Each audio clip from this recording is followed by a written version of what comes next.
I'm Mason Mount. You're listening to the London is Blue podcast.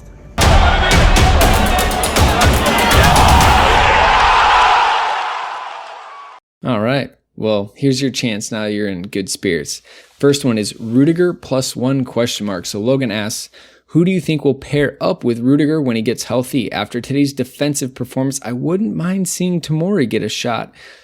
I mean, Nick, what a better way to start than a huge hypothetical. Assuming Rudiger's number one, who would you pair with him? Potentially Fikayo Tomori?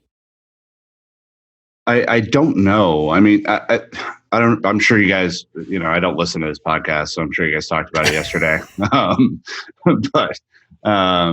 But I thought Christensen actually played pretty well for the most part, and I liked his distribution. It seemed that he and Zuma didn't quite have like the connection going across and playing out of the back, but Rudiger and Christensen played together last year. They might do the same this year. I mean, I would love to see Tomori get a shot.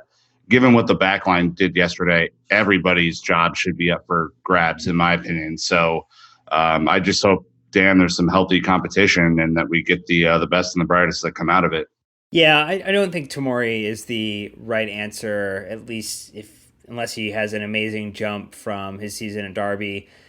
Again, we want to make sure we think about how much youth we add into the squad. I think the thing that you get with a Christensen-Rudiger pairing is confidence in their ability to play in the Premier League.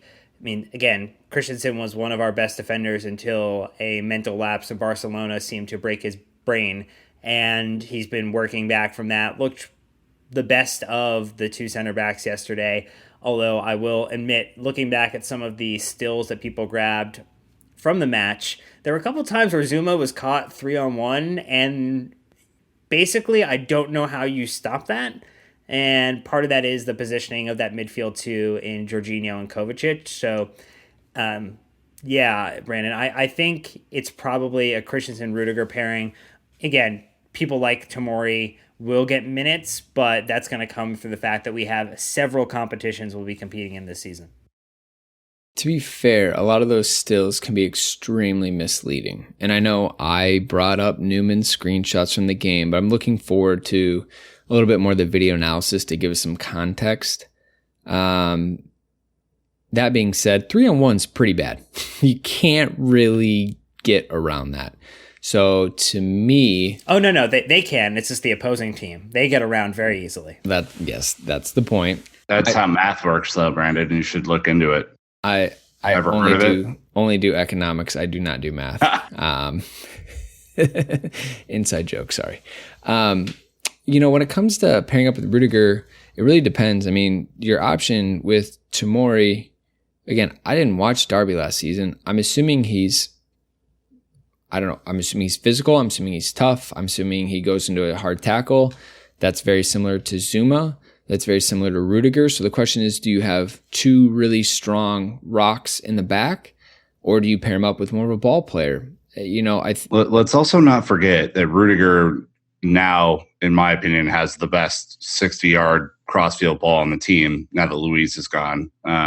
He really did good work in that arena last year. So it's not as if Rudiger is incapable of playing the ball out of the back. He's just not David Luiz. And I think that's what, people kind of have to understand, that he is in the middle of the Zuma Christensen matrix, Brandon, where, one is definitely more of a finesse ball playing, accurate passer. And the other is just an incredible, strong, really good on set pieces type of athlete. And it's, there is a balance. I think he's probably the closest thing between those two, though. It's true. And I mean, he's not afraid to hit it.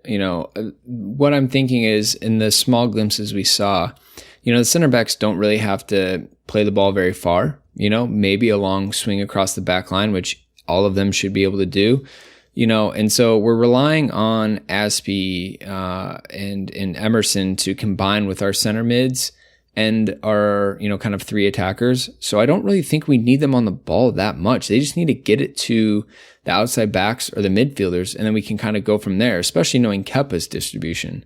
Well, I think the biggest thing, though, is the best pairing is going to be the one that can continue to push forward as a comprehensive unit so that the defensive line is not 30 to 40 yards away from where our midfield base is. Because that is where a lot of the true problems came in with this match, is that you would look at 30 yards of space and our defenders were not close enough. That was the distance between our closest defender and our closest midfielder to one another. And that's what can happen. So the ability to work together, which will come through training, which will come through practice, which will come through more match time together, is going to help make that better, but it has to be two players that are working in tandem with one another. So again, beyond just which of the two are best together, or the best individuals, and you push them together, it has to be the two that work in tandem to be the best together too, Nick.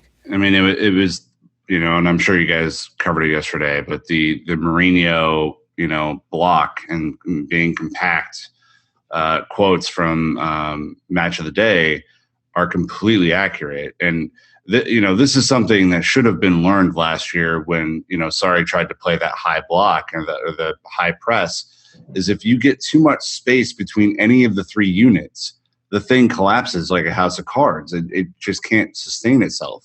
So, yeah, it was an incredibly naive tactical formation approach to yesterday's match. But, you would hope that Rudiger comes back and, is the leader that we think he is, and also can kind of be the plus one that that we're hoping for from Logan. But again, it is a unit too. Dan just mentioned the unit. It's Emerson, it's Dave, it's all these center backs that have the opportunity. It's Reece James, it's dare I say Marcus Alonso. Like, it's all these guys that should be fighting for a place. We haven't seen enough of that, if we're honest, throughout the preseason. And, that's what I hope is, that defense has to be better. Okay. So my answer, which I'm trying to get out,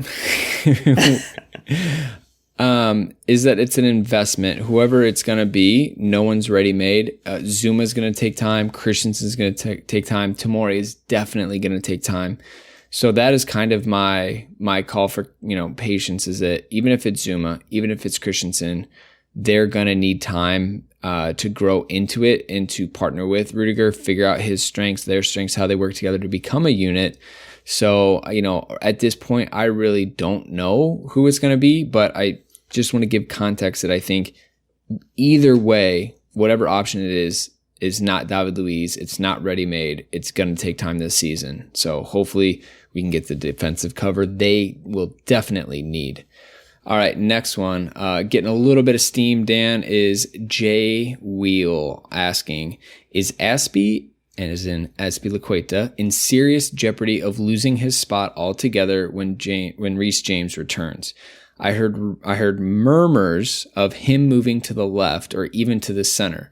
Trying to stay positive, but I think we can all admit he started to decline last season, and today was not good enough from him defensively. You, sir, are pushing these Azpi to left back murmurs personally. Well, I think it is as simple as looking at Frank Lampard's interview after the match yesterday, and he calls out Reece James by name as one of the players who isn't in the squad yet, who needs to come back from injury. He wasn't the only name, though, to be fair. He wasn't, but very curious in amongst the names being mentioned that he's talking about Rudiger, he's talking about Conte getting back to full fitness, and then he goes to talk to Reece James. Like, that's a really big boost, I think, for the player. It's a boost for us as fans who've been thinking about some of the highlights we've watched from his time at Wigan last season and what he was capable of doing in that right back role, and being really excited when you look at other clubs like Liverpool and you see Trent Alexander-Arnold pinging in some pretty sweet crosses into attackers in motion. You're kind of like, your wheels start spinning like, oh shit, that would be really cool to see that at Chelsea. And you see some of the videos of what Reece was able to do, and you're like, man, that would be really cool to see that here. And so I think Azpi is just an example of one of the players who could lose their position to other players, on this squad. And I think, again, we're starting to see, Nick, your favorite word, real meritocracy, come in if the players like Dave, who is a captain who basically missed almost no minutes over the course of the last 3 to 4 seasons outside of like being pulled for rest. I mean, that's crazy, but that's the type of culture you want to galvanize the team, to create competition, and to move this team forward as a group, as a unit, into what's going to be a up and down season. No, I mean, you're right. Like, I don't like a meritocracy only when it benefits players that I like, by the way. I like Dave a lot, and I know that people have been probably less inclined to give him praise over the last 2 years than I have. I still think he's an outstanding one-on-one defender. I think he made quite a few mistakes yesterday. And if I'm going to chastise Kurt Zuma for a horrific game, then I also have to do the same for Dave, who just didn't show up. He didn't play well. It is no surprise, and it should be no shock, that he is not as comfortable as far up the field as probably Reece James will be, or that clearly Emerson is. I mean, good Lord, Emerson could have had 2 goals yesterday.